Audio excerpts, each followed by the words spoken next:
Maayong adlaw sa tanan. Mao ni akong morning routine. Nga magpili og isda nga dili amo. Bitaw gibangal mo ni. Kuha ni sa among mananagat diri. Ug klase-klase ni nga isda sa bato. Ambot nga nung gitawag ni isda sa bato nga isda unta sa dagat. Bitaw nung gitawag ni isda sa bato diri kay tungod kaning mga isda manago mo ni sa bato. Sa bato ni nagpuyo. Pagkahuman ato, nangadto na mig fishport. Mao ni fishport mo na guys. Daghan kayog tawo na ulaw ko kay nag-video ko pero sige na lang kay para makahimo lang gyud og video ba. Naa diri ang isda tanan guys, gipanganok sa mga mananagat kay daghan mamangal diri. Dayon ang amo pong kinumprang isda gipabangal po namo diri. Pero wala na mo gipahurot og bangal kay baligya pod ang uban sa merkado. Samtang naga-video ko guys, nagpa-cute ko gamay pero naulaw na dito. Mao ni fishport diri guys, diri panghanok tanang mga isda. Mao nang kasagaran din diri sa uban, sayo gyud mo gikan kay para makakumpra og isda. Kay sayo magud manunggo ang mga mananagat. Nagpaabot mo ko sa kong mama no kay pabangal ko siya sa iyang isda. Mao na isda lang abot guys, bag-o pa na. Mao nay tikab o anduhaw.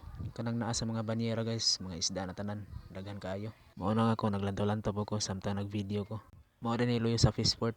Nindot kayong panahon, linaw kayong dagat. Nag-blow yun ang dagat yun, lami kay ligo. Nice kayo og view ang dagat. Linaw mo gayo, walay bagyo. Relax kayo sa tungon na ba, makawala og stress ang dagat.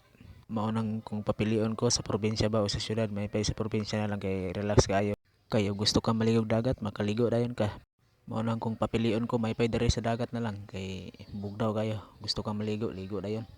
Mao na extension sa fishport guys, silang gipatasan kay para madako-dako pod og lugar. Nagkalingaw na lang kog video ana kay dugay man gud nahuman ang timbang ang isda. Nya hasta pong inita sa adlaw, mao nang maot yun akong naong oh. Nagkulis maot ang lagway. Lisod yun yung mga content creator ka no kay bisag unsa na lang sudlan. So asa lang ka mag-video. Kulaw biya pero sa untaman nga nasugda naman hindi padayonon na lang nato. Nya ingnon piyog ka nga sige kag vlog ya walay sweldo. Pero sige na lang no, nalingaw puta sa tong gibuhat. Wala ang putay gitumban nga tao. Bahalag wala pa'y sweldo kay basta importante padayon lang. Basin maabot ra ang panahon nga makaabot nimo ang tanan. Makaingon na lang po na sila nga tinuod giday no sa paghago sa tao makaabot giday tanan. Sila na po believe na to. Mao na nabilin sa mo ang isda guys, mga mungit. Salamat sa paglantaw guys, paki-share na lang, salamat.